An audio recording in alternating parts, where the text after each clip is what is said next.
নমস্কার বন্ধুরা, মৌ কিচেন ভিলেজে আজকের আমি দেখাবো ঢ্যাঁড়সের একটা নতুন রেসিপি, নিরামিষ।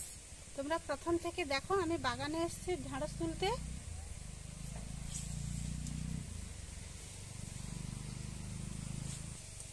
দেখো, আমি এই ছোট ছোট ঢ্যাঁড়সগুলো নিয়ে নেব। আমি ঢ্যাঁড়স তুলে নিয়েছি, এবারে চলে যাব রান্নাঘরে। দেখো, আমি নরম নরম ঢ্যাঁড়স দেখে বেছে নেব।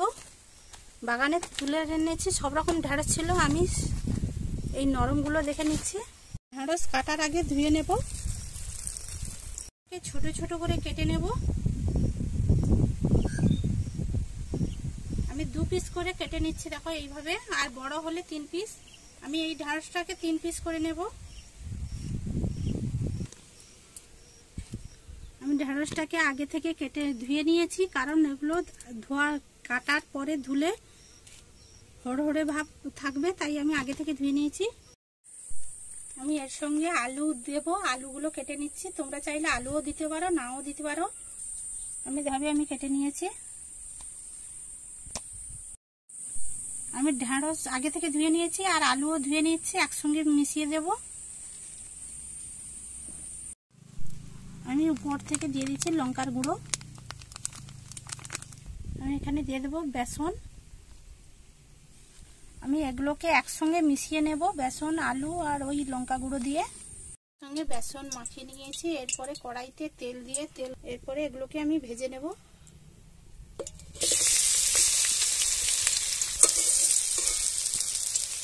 এখানে দিয়ে দেবো লবণ। আমি আলু আর ঢ্যাঁড়স ভেজে নিয়েছি, এরপরে আমি কড়াই থেকে তুলে নেব। আমি কড়াই থেকে তুলে নিচ্ছি।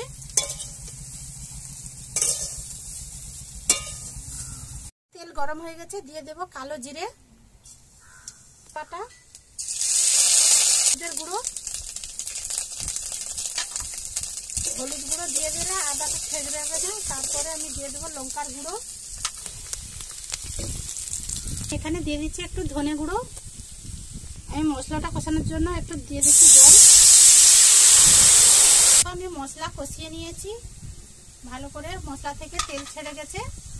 দিয়ে দেবো ভেজে রাখা ঢ্যাঁড়স আর আলু।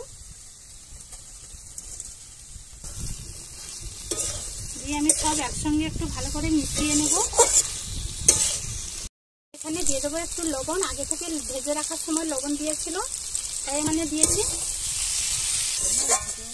আমি অল্প একটু জল দিয়ে দিচ্ছি।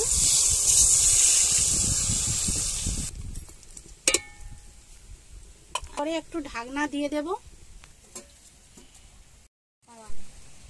দেখো, আমার 5 থেকে 7 মিনিট পরে আমি খুলে নিচ্ছি। দেখো,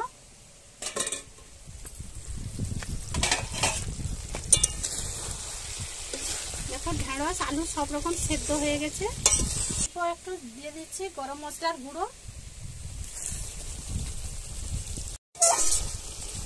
এই থেকে ঢেলে নেব।